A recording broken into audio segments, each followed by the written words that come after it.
നമസ്കാരം. Good morning കേരളത്തിലേക്ക് പ്രിയ പ്രേക്ഷകർക്ക് സ്വാഗതം. സംസ്ഥാനത്ത് അതിതീവ്ര മഴ തുടരുന്നുവെന്ന മുന്നറിയിപ്പ് തന്നെയാണ് ഇന്ന് ഈ രാവിലെ പ്രേക്ഷകരോട് പങ്കുവയ്ക്കാനുള്ള പ്രധാന വാർത്ത എന്ന് പറയുന്നത്. റെഡ് അലേർട്ടുണ്ട്. വടക്കൻ കേരളത്തിൽ 2 ജില്ലകളിൽ റെഡ് അലേർട്ടുണ്ട്. ഒപ്പം 3 ജില്ലകളിൽ വിദ്യാഭ്യാസ സ്ഥാപനങ്ങൾക്ക് അവധി അടക്കമുണ്ട്. വിശദമായ റിപ്പോർട്ടുകളിലേക്ക് വരും. ആദ്യം തലക്കെട്ടുകൾ.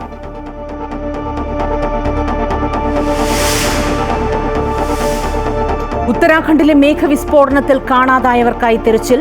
100-ലേറെ പേർ അവശിഷ്ടങ്ങൾക്കിടയിൽ കുടുങ്ങിക്കിടക്കുന്നതായി സൂചന. 10 സൈനികരെ കാണാനില്ല. ഋഷികേശിലുള്ള റോഡ് അടച്ചു.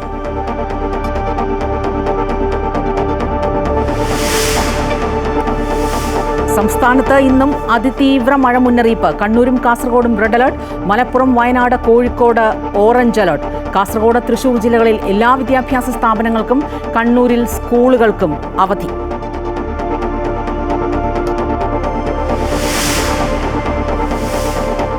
വയനാട് ദുരന്തബാധിതർക്കായി കൽപ്പറ്റ എൽസ്റ്റൺ എസ്റ്റേറ്റിൽ പണിത മാതൃകാ വീടിന്റെ നിർമ്മാണ ചെലവിനെ ചൊല്ലി വിവാദം. വീടിന് സർക്കാർ കണക്കാക്കിയത് 30 ലക്ഷം രൂപ. സൗകര്യങ്ങളില്ലെന്നും ചിലവിട്ട തുക അധികമെന്നും പ്രതിപക്ഷ സംഘടനകളും ദുരന്ത ബാധിതരുടെ കൂട്ടായ്മയും.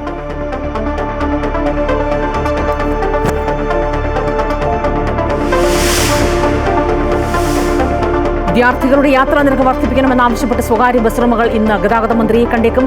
മിനിമം ചാർജ് 5 രൂപയാക്കണമെന്ന് നിർദ്ദേശം. തീരുമാനമായില്ലെങ്കിൽ തുടർ സമരമുണ്ടാകും.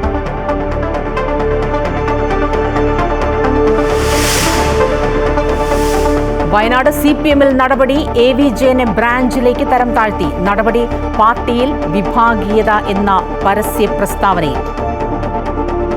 കഴിഞ്ഞ ദിവസം ഉത്തരാഖണ്ഡിലെ ഉത്തരകാശിയിൽ മേഘവിസ്ഫോടനവും തുടർന്നുണ്ടായ ആ മിന്നൽ പ്രളയവും ആ മല അതുപോലെ ഇടിഞ്ഞിങ്ങ് താഴെയറ്റം വരെ വരുന്നതും നമ്മളെ ഒരുപക്ഷെ ആ ചൂരൽമല, വയനാട്ടിലെ ചൂരൽമല മുണ്ടക്കൈയിലെ ആ ദൃശ്യങ്ങളിലേക്ക് അല്ലെങ്കിൽ ആ ഓർമ്മകളിലേക്കൊക്കെയാണ് കൊണ്ട് എത്തിക്കുന്നത്. സമാനമായ ഒരു ആപത്ത് തന്നെയാണ് ഉത്തരാഖണ്ഡിൽ കഴിഞ്ഞ ദിവസം ഉണ്ടായത്.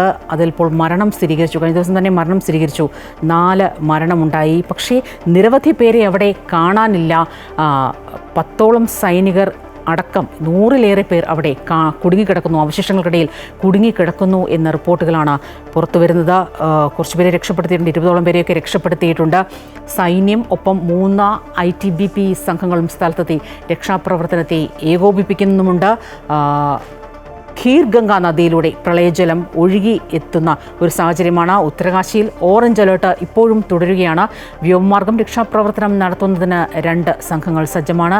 ഈ പ്രവർത്തനങ്ങളെല്ലാം ഏകോപിപ്പിക്കുന്നതിനായി ചീഫ് സെക്രട്ടറിയുടെ നേതൃത്വത്തിൽ യോഗം ചേർന്നു. ഏറ്റവും വലിയ വെല്ലുവിളിയായി ഇപ്പോഴും അവിടെ നിലനിൽക്കുന്നത് അവിടെ തുടരുന്ന ആ കാലാവസ്ഥ തന്നെയാണ്.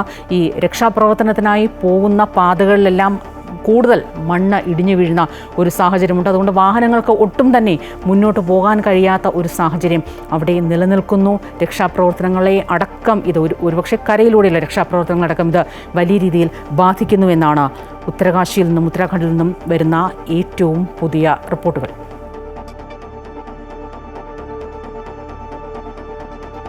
സംസ്ഥാനത്തെ കാര്യങ്ങളിലേക്ക് വരികയാണെങ്കിൽ വടക്കൻ കേരളത്തിൽ മഴ തുടരുന്നു എന്ന റിപ്പോർട്ട് തന്നെയാണ്. കണ്ണൂർ, കാസർഗോഡ് ജില്ലകളിൽ ഇന്ന് റെഡ് അലേർട്ടാണ്. മറ്റു ജില്ലകളിൽ ഓറഞ്ച് അലേർട്ട് പ്രഖ്യാപിച്ചിട്ടുണ്ട്. മലവെള്ളപ്പാച്ചിൽ, ഉരുൾപൊട്ടൽ എന്നിവയുണ്ടാകാൻ സാധ്യതയുള്ളതിനാൽ മലയോര മേഖലയിലുള്ള ജനങ്ങൾക്ക് ജാഗ്രതാ നിർദ്ദേശം നൽകിയിട്ടുണ്ട്. കണ്ണൂർ, കാസർഗോഡ് ജില്ലകളിലെ വിദ്യാഭ്യാസ സ്ഥാപനങ്ങൾക്ക് അവധിയും നൽകിയിട്ടുണ്ട്. വിവരങ്ങളുമായി KK പ്രശാന്ത് ചേരുകയാണ്. പ്രശാന്ത്, വരുന്ന 5 ദിവസം കടുത്ത മഴയുണ്ടാകുമെന്ന് തന്നെയായിരുന്നു കാലാവസ്ഥാ നിരീക്ഷണ കേന്ദ്രത്തിൻ്റെ മുന്നറിയിപ്പ്. ഇപ്പോൾ 2 ജില്ലകളിൽ റെഡ് അലേർട്ടുണ്ട്. വിദ്യാഭ്യാസ സ്ഥാപനങ്ങൾക്ക് അവധിയുണ്ട്. സംസ്ഥാനത്താകമാനം പ്രത്യേകിച്ച് വടക്കൻ കേരളത്തിൽ എങ്ങനെയാണ് മഴ അറിയിപ്പുകൾ?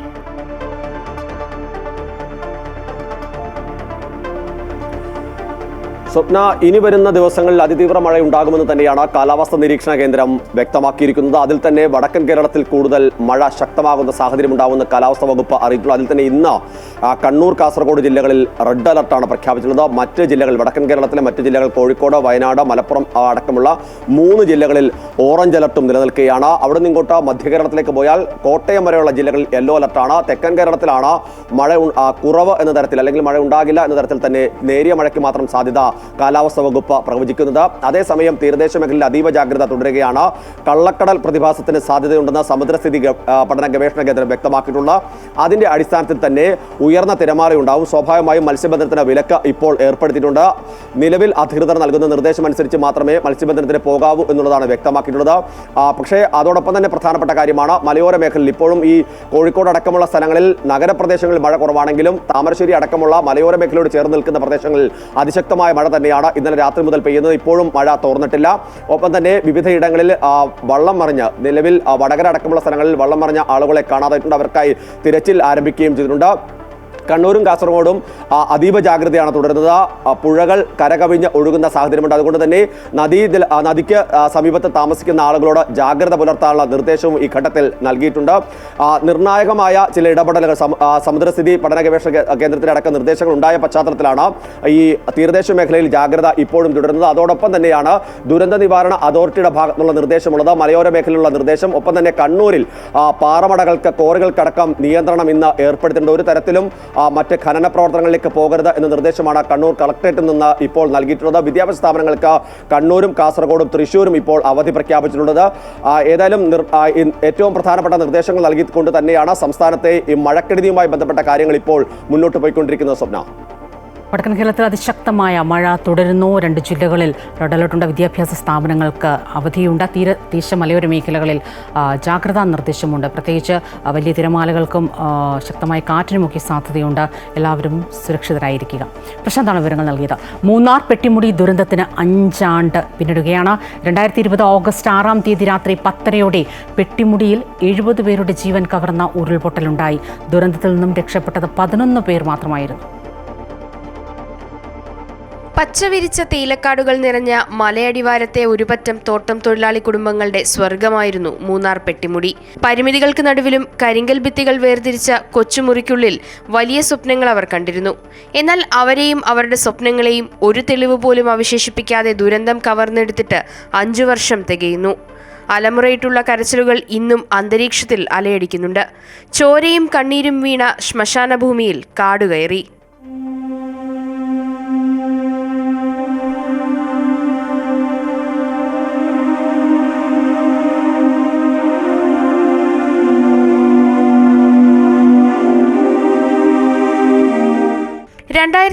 ഓഗസ്റ്റ് 6-ാം തീയതി രാത്രി 10:30 പെട്ടിമുടിയിൽ ഉരുൾപൊട്ടലുണ്ടായത്.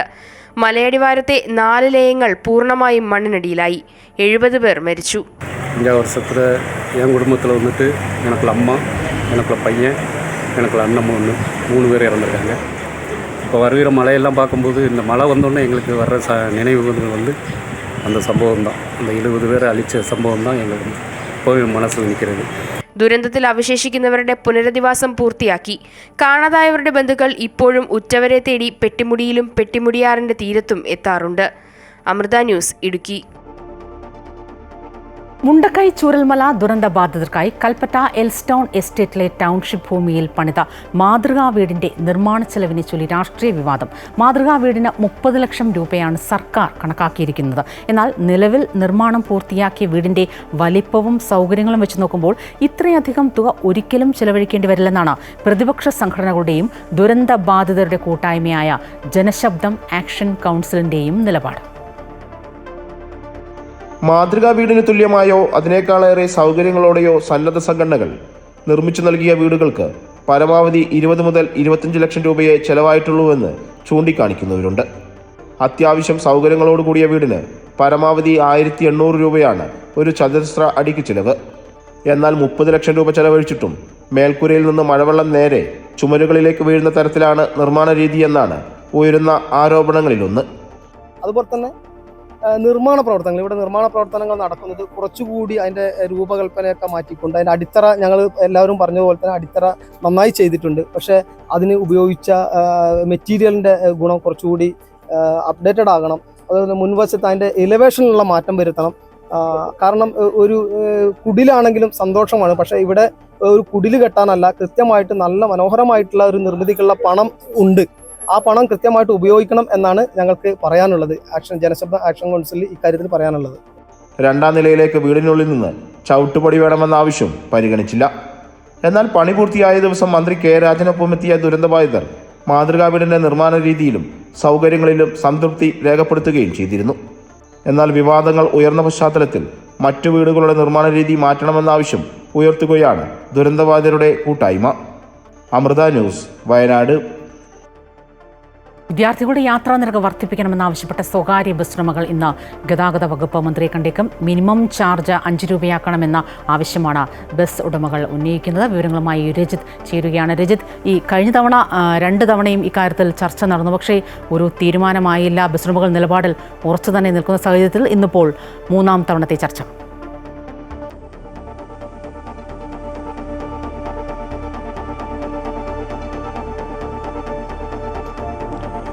വിദ്യാർത്ഥികളുടെ കൺസെഷനുമായി ബന്ധപ്പെട്ടുകൊണ്ടാണ് പ്രധാനമായും ചർച്ച പുരോഗമിക്കുന്നത്. നേരത്തെ തന്നെ വിവിധ ആവശ്യങ്ങൾ ഉന്നയിച്ചുകൊണ്ട് ബസ് ഉടമകൾ കഴിഞ്ഞ മാസം 8-ാം തീയതി സമരം നടത്തിയിരുന്നു. അതിനുശേഷം 22-ാം തീയതി മുതൽ അനിശ്ചിതകാല സമരത്തിലേക്ക് പോകുമെന്ന് അറിയിച്ചിരുന്നെങ്കിലും കഴിഞ്ഞ ദിവസം മന്ത്രിയുമായി നടന്ന ചർച്ചയെ തുടർന്ന് അത് പിൻവലിക്കുന്ന ഒരു സാഹചര്യമായിരുന്നു ഉണ്ടായിരുന്നത്. എന്തുതന്നെയായാലും വിദ്യാർത്ഥികളുടെ കൺസെഷൻ കാര്യത്തിൽ മാത്രം ഇതുവരെയും ഒരു തീരുമാനവും ഉണ്ടാകാതെ മുന്നോട്ട് പോവുകയാണ്. ആദ്യം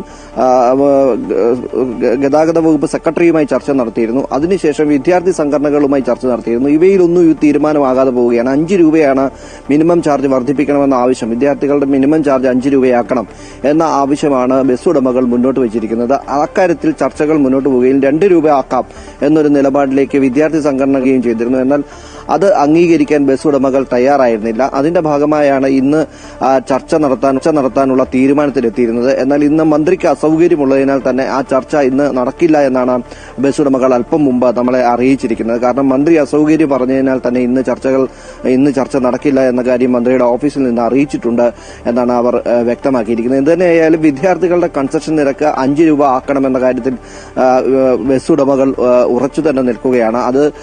അത് നേടിയെടുക്കുക എന്നത് മാത്രമാണ്. അല്ലാത്ത പക്ഷം ശക്തമായ സമരത്തിലേക്ക് പോകും എന്ന് തന്നെ അവർ പറയുന്നു. കാരണം കൂടുതലും വിദ്യാർത്ഥികളാണ് സ്വകാര്യ ബസ്സുകൾ ആളെയാണ് ആശ്രയിക്കുന്നത്. അത് തങ്ങൾക്ക് ഏറെ ബുദ്ധിമുട്ടുണ്ടാക്കുന്ന ഒരു സാഹചര്യമാണ് ഉള്ളത് എന്ന് അവർ പറയുന്നു. അതുതന്നെയല്ല, വിദ്യാർത്ഥികളുടെ കൺസെഷൻ നിരക്ക് പരിഗണിക്കുകയോ അല്ലെങ്കിൽ അത് സംബന്ധിച്ച് ഉയർത്തുകയോ ചെയ്തിട്ട് കാലങ്ങളായിട്ടുണ്ട് എന്ന കാര്യവും ഇവർ ചൂണ്ടിക്കാണിക്കുന്നുണ്ട്.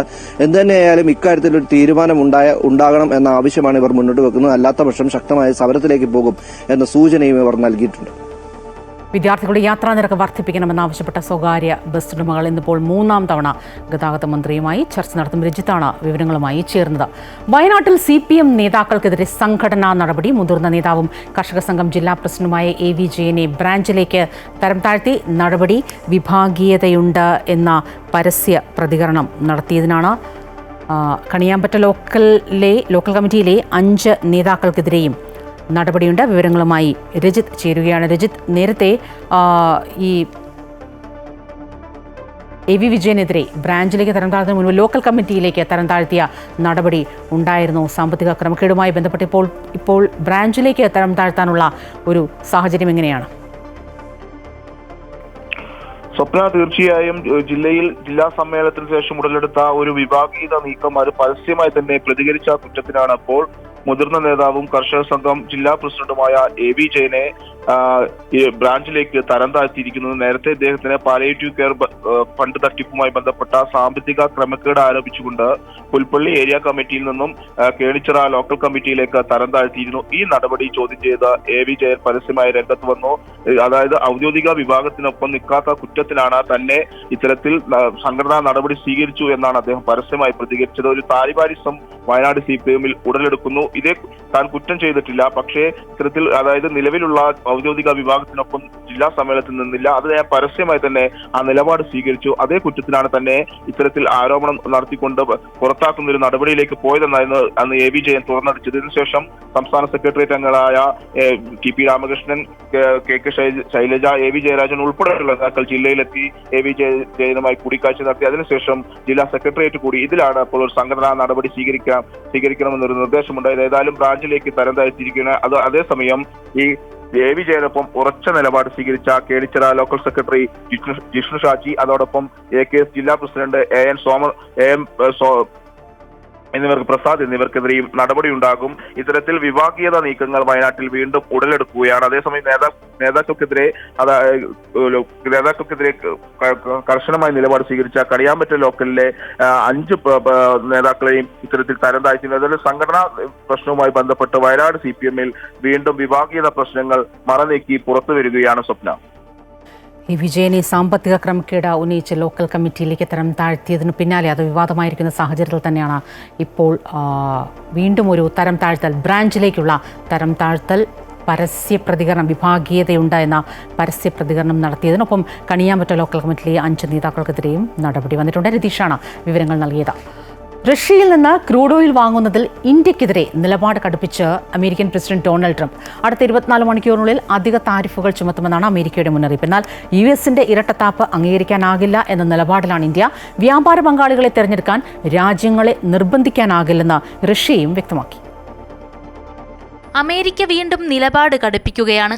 ഉടൻ അധിക താരിഫുകൾ ചുമത്തുമെന്നാണ് ട്രംപിന്റെ മുന്നറിയിപ്പ്. കഴിഞ്ഞ ആഴ്ച 25% താരിഫ് ചുമത്തിയതിന് പിന്നാലെയാണ് ട്രംപിന്റെ ഈ പുതിയ ഭീഷണി. ഇന്ത്യ ഒരു നല്ല വ്യാപാര പങ്കാളിയല്ലെന്ന് ട്രംപ് ഒരു സ്വകാര്യ ചാനലിന് നൽകിയ അഭിമുഖത്തിൽ തുറന്നടിച്ചു.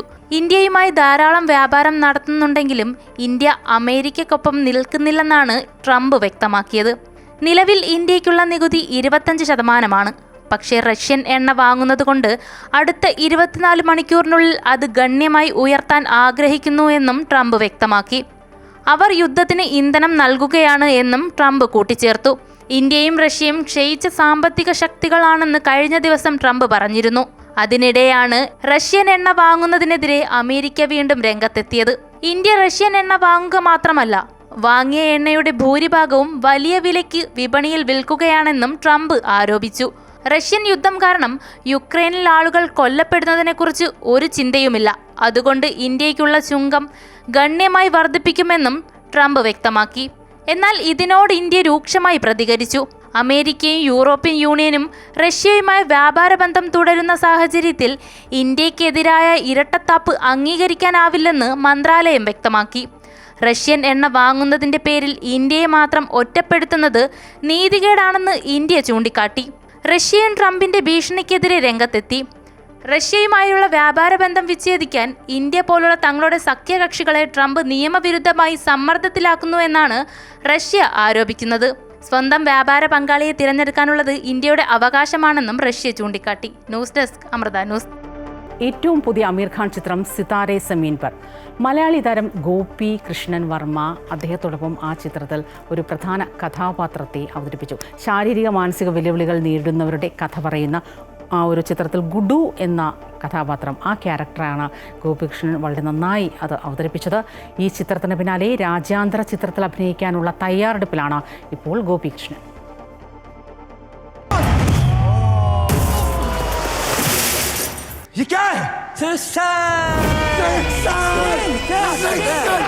ശാരീരിക മാനസിക വെല്ലുവിളികൾ നേരിടുന്നവരുടെ കഥ പറഞ്ഞ 2007 പുറത്തിറങ്ങിയ അമീർ ഖാൻ ചിത്രമാണ് താരെ സമീൻ പർ. തങ്ങളുടെ നല്ലാത്ത കാരണത്താൽ വെല്ലുവിളികൾ നേരിടുന്നവരുടെ പ്രയാസങ്ങൾ സമൂഹത്തിന് ബോധ്യപ്പെടുത്തുക എന്ന തുടർച്ചയുടെ ഭാഗമായാണ് പുതിയ അമീർ ഖാൻ ചിത്രം സിതാരെ സമീൻ പർ യൂട്യൂബിലൂടെ റിലീസ് ചെയ്തത്. ഈ ചിത്രത്തിലെ ഒരു പ്രധാന കഥാപാത്രമായി എത്തിയത് മലയാളിയായ ഗോപികൃഷ്ണൻ വർമ്മയാണ്. ഡൗൺ സിൻഡ്രോം ബാധിതനായ മകൻ താരമായതിന് പിന്നിൽ ഒരമ്മയുടെ നിശ്ചയദാർഢ്യം കൂടെയുണ്ട്. പിന്നെ അവൻ പറഞ്ഞു തുടങ്ങി എനിക്ക് അഭിനയിക്കണം, എനിക്ക് നടനാവണം എന്ന് പറയും, ഹീറോ ആയാൽ മതി എന്ന് പറയും. അപ്പോൾ അത് നമ്മൾ ആദ്യമൊന്നും സീരിയസ് ആയിട്ട് എടുത്തില്ല. പിന്നെ അവനിങ്ങനെ ഭയങ്കര നന്നായിട്ട് അവൻ കാണിച്ചു തുടങ്ങി. മലയാളം, തമിഴ്, ഹിന്ദി സിനിമകൾക്ക് പുറമെ ഇന്തോ വിയറ്റ്നാം സാംസ്കാരിക പാരമ്പര്യത്തിന് സമർപ്പിച്ചുകൊണ്ട് ഇന്ത്യ ബുക്ക് ഓഫ് റെക്കോർഡ്സ് നിർമ്മിക്കുന്ന ലോകത്തെ പ്രഥമ അന്തർദേശീയ ചലച്ചിത്രത്തിൽ അഭിനയിക്കാനുള്ള തയ്യാറെടുപ്പിലാണ് ഗോപി. ഇന്തോ വിയറ്റ്നാം ഒരു പ്രോജക്റ്റ് ഉണ്ട്, ഒരു ഇന്റർനാഷണൽ മൂവിയാണ്. അതിൽ ഗോപികൃഷ്ണന് വേണ്ടി സത്യം പറഞ്ഞാൽ അവരൊരു ക്യാരക്ടർ ക്രിയേറ്റ് ചെയ്ത പോലെയാണ് അവർ പറഞ്ഞത്. കലാകായികം എന്ന് വേണ്ട ഓരോ ഭിന്നശേഷി വ്യക്തികളുടെയും അഭിരുചികളെ തിരിച്ചറിഞ്ഞ് മികവ് പ്രകടിപ്പിക്കാൻ അവസരമൊരുക്കിയാൽ അത് ഇത്തരം വ്യക്തികളുടെ ജീവിതത്തിൽ വലിയ മാറ്റങ്ങൾക്ക് കാരണമാകുമെന്നാണ് ന്യൂറോളജി മേഖലയിലെ ഗവേഷണങ്ങൾ പറയുന്നത്. ഭിന്നശേഷിക്കാരുടെ പുനരധിവാസ സങ്കല്പങ്ങളെയും കാഴ്ചപ്പാടുകളെയും പുനർനിർവചിക്കാനാകുമെന്ന് കൂടെയാണ് ഗോപികൃഷ്ണനിലെ താരവും നമ്മോട് പറയുന്നത്.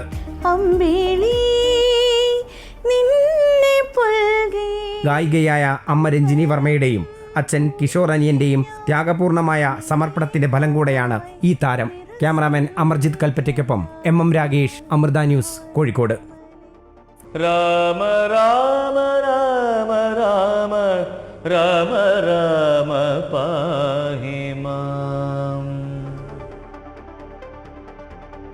കർക്കിടക മാസത്തിൽ നെയ്യ് സേവ ഉൾപ്പെടെ ആന്തരിക ഔഷധ സേവയുടെ ഗുണങ്ങൾ വ്യക്തമാക്കുകയാണ് നെടുമങ്ങാട് അമൃത ആയുർവേദ ആശുപത്രിയിലെ സീനിയർ ഫിസിഷ്യൻ ഡോക്ടർ JNMG. കർക്കിടക മാസത്തിൽ നമ്മൾ പ്രധാനമായും ആചരിക്കുന്ന ചികിത്സാ കാര്യങ്ങളിൽ ഒന്ന് ആന്തരികമായ ഔഷധ സേവയാണ്. അതിൽ കഷായ ഉണ്ട്, അതുപോലെ നെയ്യ് വരും, അതുപോലെ അരിഷ്ടങ്ങൾ വരും, ചൂർണങ്ങളൊക്കെ വരും. പക്ഷേ ഇത് പ്രായത്തിനനുസരിച്ച്, അവസ്ഥയ്ക്കനുസരിച്ച്, രോഗങ്ങൾക്കനുസരിച്ചാണ് നമ്മൾ അത് തിരഞ്ഞെടുക്കുന്നത്. അത് ഇത് ചെയ്യുമ്പോൾ നമ്മൾ ഈ അരിഷ്ടം എല്ലാവർക്കും കഴിക്കാം, നെയ്യ് എല്ലാവർക്കും കഴിക്കാം, അങ്ങനെയല്ല. അപ്പോൾ പൈത്തികമായ അവസ്ഥകൾ, അപ്പോൾ പിത്തം വർദ്ധിച്ചിരിക്കുന്ന അവസ്ഥകളിൽ അതായത് രോഗങ്ങളിൽ നമ്മൾ സാധാരണ ഇപ്പോൾ ത്വക്ക് രോഗങ്ങൾ, അപ്പോൾ അതുപോലെ തന്നെ വാതരക്തം പോലെയുള്ള ഓട്ടോ ഇമ്മ്യൂൺ ഡിസീസസ്, അപ്പോൾ ഇത്തരം രോഗങ്ങളിൽ നമ്മൾ കൃത്യമായും വിലയിരുത്തി തന്നെ വേണം ഈ ഔഷധങ്ങൾ തിരഞ്ഞെടുക്കേണ്ടത്. അത് ആയുർവേദം ആയതുകൊണ്ട് എന്ത് മരുന്നും ആർക്കും എപ്പോഴും കഴിക്കാം, ഏത് കുട്ടിക്കും കഴിക്കാം, അങ്ങനെയല്ല. അങ്ങനെ ചെയ്യാൻ പാടില്ല. ആ അവസ്ഥ അനുസരിച്ച് മാത്രമേ കഴിക്കാവൂ. അത് കർക്കിടകത്തിൽ കഴിക്കുന്നതിനുള്ള ഗുണമെന്ന് പറയുന്നത് ഈ കഴിഞ്ഞ കാലങ്ങളിൽ നമ്മുടെ ശരീരത്തിൽ വന്നിരിക്കുന്ന ഒരുപാട് ദോഷങ്ങളുണ്ട്. അതായത് ഈ ശരീരത്തിൽ പിത്തം വർദ്ധിച്ചിട്ട്, വാതം കുപിതമായിട്ട്, കഫം വർദ്ധിച്ചിട്ട്, അത് കഫക്കെട്ടാവാം, അല്ലെങ്കിൽ ചർമ്മരോഗങ്ങളാവാം, അല്ലെങ്കിൽ സന്ധിരോഗങ്ങളാകാം. അപ്പോൾ ഇതിനെല്ലാം പരിഹാരം ഉണ്ടാക്കാൻ പറ്റിയ അവസരമാണ് കർക്കിടകം. പിത്തശമനമായി ഉപയോഗിക്കുന്ന മരുന്നാണ് നെയ്യ്. ആ നെയ്യ് നമുക്ക് പലതരത്തിലുള്ള ഉപയോഗിക്കാം. ഇപ്പോൾ വെറും പശു നെയ്യ് ഉപയോഗിക്കുന്നത് ഗുണകരമാണ്. അതോടൊപ്പം തന്നെ ഇപ്പോൾ മാനസികമായ പ്രശ്നമുള്ള ഒരാളിനെ സംബന്ധിച്ച് കല്യാണ ഘൃതം കൊടുക്കാം. അപ്പോൾ അതുപോലെ ഇപ്പോൾ ബ്രഹ്മീഘൃതം, ഓർമ്മക്കുറവ്, അതുപോലെ അപ്പോൾ ഏത് മരുന്നാണോ നമ്മൾ നെയ്യിൽ ആഡ് ചെയ്യുന്നത്, ആ മരുന്ന് ആ രോഗിക്കുള്ള അപ്പോഴത്തെ അസുഖവുമായി ബന്ധപ്പെടുത്തിയായിരിക്കും. അങ്ങനെയാണ് നമ്മൾ നെയ്യ് ചെയ്യുക. കർക്കിടകത്തിലെ ഔഷധ സേവ എന്ന് പറയുമ്പോൾ അത് കഷായം, ചൂർണം, അതുപോലെ നെയ്യ്, ഇതാണ് പ്രധാനമായിട്ടും വരുന്നത്. അതുപോലെ ഗുളങ്ങളും വരും. ഇപ്പോൾ ശതാവരി ഗുളം പോലുള്ള ഗുളങ്ങളൊക്കെ ഉപയോഗിക്കാം. ഒരു രോഗിയെ ശരിക്കും ഡയഗ്നോസ് ചെയ്തുകൊണ്ട് മാത്രമേ ആ മരുന്ന് കൊടുക്കാവൂ അല്ലെങ്കിൽ കഴിക്കാവൂ. ആയുർവേദമാണ് എന്നുള്ളത് കൊണ്ട് എല്ലാവർക്കും എല്ലാ മരുന്നും കഴിച്ചുകൂടാ. അലോപ്പതി മരുന്നുകൾക്ക് മാത്രമേ സൈഡ് എഫക്റ്റ് ഉള്ളൂ, ആയുർവേദത്തിന് ഇല്ല എന്ന് കരുതരുത്. എല്ലാ മരുന്നെല്ലാം മരുന്നാണ്. അതുകൊണ്ട് അതിൻ്റെ മാത്ര, അതിൻ്റെ അളവ്, അതിൻ്റെ പ്രായം, അവസ്ഥ, രോഗത്തിൻ്റെ അവസ്ഥ, രോഗിയുടെ രീതി എല്ലാം അറിഞ്ഞ്, രോഗിയുടെ പ്രകൃതി, ക്യാരക്ടർ, ഓരോ രോഗിയും ഓരോ ക്യാരക്ടറാണ്, അതെല്ലാം അറിഞ്ഞ് വേണം ചികിത്സിക്കാൻ. അപ്പോൾ പൂർണ്ണമായ റിസൾട്ട് കിട്ടും. വിപണി വിലയിരുത്തലാണ് ധനകാര്യ ഓഹരി വിദഗ്ധൻ K. ദിലീപ് ചേരുകയാണ്. ഗുഡ് മോർണിംഗ് കേരളത്തോടൊപ്പം. ശ്രീ ദിലീപ്, സ്വാഗതം. ഗുഡ് മോർണിംഗ് കേരളത്തിലേക്ക്. എങ്ങനെ ഇന്ന് വിപണിയിലെ നീക്കങ്ങളെ നമ്മൾ പ്രതീക്ഷിക്കണം? ഇന്നലത്തേതിൽ നിന്നും മാറ്റമില്ലാതെ വ്യാപാരം തുടങ്ങാമെങ്കിലും വളരെ ഉയർന്ന തോതിലുള്ള കയറ്റിറക്കങ്ങൾ പ്രതീക്ഷിക്കുന്നുണ്ട്. കഴിഞ്ഞ ദിവസങ്ങളിലെല്ലാം വിപണിയിൽ ആ ഒരു ഏറ്റക്കുറച്ചിൽ പ്രകടവുമായിരുന്നു. കഴിഞ്ഞൊരു ദിവസം വിപണിയിൽ ഒരു നേട്ടം ആവർത്തിച്ചെങ്കിൽ കൂടിയും ഇന്നലെ വീണ്ടും നഷ്ടത്തിലേക്ക് നീങ്ങുന്ന സാഹചര്യമുണ്ടായി. വരും ദിവസങ്ങളിലും ഈ രീതിയിലുള്ള ഒരു നീക്കം തന്നെയാണ് പ്രതീക്ഷിക്കുന്നത്. മുൻനിര സൂചികയായ നിഫ്റ്റിയുടെ 24,500 എന്നുള്ള നിലവാരം വളരെ പ്രധാനമാണ്. ആ ഒരു നിലവാരത്തിന് സമീപം നിലനിന്ന് വ്യാപാരം നടക്കുന്നതുകൊണ്ട് തന്നെ അതിന് മുകളിലേക്ക് നീങ്ങുന്ന ഒരു സാഹചര്യത്തിൽ മാത്രമേ മുന്നോട്ട് നീങ്ങുന്നതിന് പ്രതീക്ഷയുള്ളൂ. അങ്ങനെയാണ് ആണെങ്കിൽ തന്നെ 24,900 എന്നുള്ള നിലവാരം ഒരു പ്രധാന പ്രതിരോധ നിലവാരമായി പ്രവർത്തിക്കുകയും ചെയ്യും. ആ ഒരു നിലവാരത്തിന് മുകളിൽ നിലനിന്ന് വ്യാപാരം നടക്കുന്ന ഒരു സാഹചര്യത്തിൽ മാത്രം മുന്നോട്ട് നീങ്ങാനുള്ള സാധ്യത കാണുന്നുള്ളൂ. ആഗോള വിപണികളിലെല്ലാം മികച്ച രീതിയിൽ നേട്ടത്തോടെ വ്യാപാരം പുരോഗമിക്കുമ്പോഴും നമ്മുടെ വിപണിയിൽ ഉണ്ടായിട്ടുള്ള ഇപ്പോഴത്തെ ഒരു വിൽപ്പനയ്ക്ക് പ്രധാനപ്പെട്ട ഒരു കാരണം കമ്പനികളുടെ പ്രവർത്തന ഫലങ്ങൾ ഉണ്ടാക്കിയിട്ടുള്ള ഒരു പ്രതികൂല സാഹചര്യമാണ്. ഒപ്പം തന്നെ വിദേശ നിക്ഷേപ സ്ഥാപനങ്ങളും പല ദിവസങ്ങളിലും വിപണിയിൽ വിൽപ്പന തുടരുന്നതും വിപണിയെ പ്രതിരോധത്തിലാക്കുന്നുമുണ്ട്. കഴിഞ്ഞ ദിവസവും വിദേശ നിക്ഷേപ സ്ഥാപനങ്ങൾ വിപണിയിലേറ്റ വിൽപ്പനയിലായിരുന്നു. ഇനി വിപണിയെ സ്വാധീനിച്ചേക്കാവുന്ന ഒരു പ്രധാന ഘടകം ഇന്ന് പുറത്തു വരാനിരിക്കുന്ന റിസർവ് ബാങ്കിൻ്റെ പണനയാവലോകന യോഗത്തിൻ്റെ തീരുമാനമാണ്. പലിശ നിരക്കുകളിൽ മാറ്റമില്ലാതെ തുടരാൻ തീരുമാനിച്ചേക്കുമെങ്കിൽ കൂടിയും രാജ്യത്തിൻ്റെ നിലവിലെ സാമ്പത്തിക സ്ഥിതിയെ സംബന്ധിച്ച് പ്രത്യേകിച്ചും US പുതിയ താരിഫ് നീക്കങ്ങളുമായി അതുമായി ബന്ധപ്പെട്ടുകൊണ്ട് റിസർവ് ബാങ്ക് ഗവർണറുടെ നിരീക്ഷണങ്ങളും രാജ്യത്തിൻ്റെ ധനസ്ഥിതി അത് ഏത് രീതിയിൽ വരും കാലങ്ങളിൽ ബാധിച്ചേക്കും എന്നുള്ളതിനെക്കുറിച്ചുള്ള കാഴ്ചപ്പാടുകളും വിപണിയെ സംബന്ധിച്ചിടത്തോളം പ്രധാനം തന്നെയാണ്. അത് ഇന്നത്തെ വിപണിയുടെ നീക്കത്തിൽ നിർണായകമായിരിക്കും. എന്തായാലും ഇന്നലത്തേതിൽ നിന്ന് മാറ്റമില്ലാതെയായിരിക്കും ഇന്ന് വ്യാപാരം തുടങ്ങുക. വളരെ ഉയർന്ന തോതിലുള്ള കയറ്റിറക്കങ്ങൾ പ്രതീക്ഷിക്കുന്നുമുണ്ട്.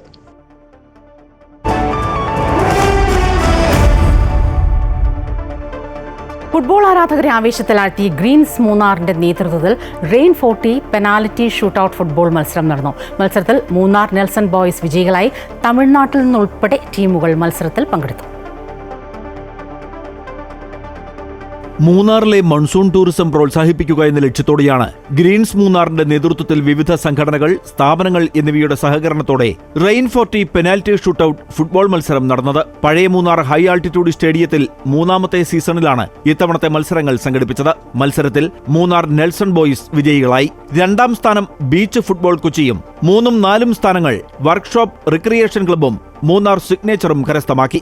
എം മണി MLA മത്സരങ്ങൾ കിക്ക് ഓഫ് ചെയ്തു. സമാപന സമ്മേളനത്തിൽ A Raja MLA, Munnar DYSP Alex baby എന്നിവർ സമ്മാനങ്ങൾ വിതരണം ചെയ്തു. 2 വർഷവും മൺസൂൺ എന്ന് പറയുന്ന സമയത്ത് പോലും മഴയില്ല. എന്നാൽ നേരെ തിരിച്ച് ഇങ്ങനെ നോക്കുമ്പോൾ ശരിക്കുമുള്ള ഒരു മൺസൂൺ പെനാൽറ്റി ഷൂട്ടൗട്ടാണ് ഇവിടെ സംഘടിപ്പിച്ചിരിക്കുന്നത്. മികച്ച ഗോൾ കീപ്പറിനുള്ള Mary Thomas memorial award workshop recreation ക്ലബിലെ ഗോഡ്വിനും മികച്ച ഷൂട്ടർ അവാർഡ് നെൽസൺ ബോയ്സിലെ അജിത്തും കരസ്ഥമാക്കി. Amrita News, Idukki. Reporter good morning Keralam പൂർണ്ണമാവുകയാണ്. കൂടുതൽ വാർത്തകൾ അമൃത ന്യൂസ് യൂട്യൂബ് ചാനൽ തുടരും. നമസ്കാരം.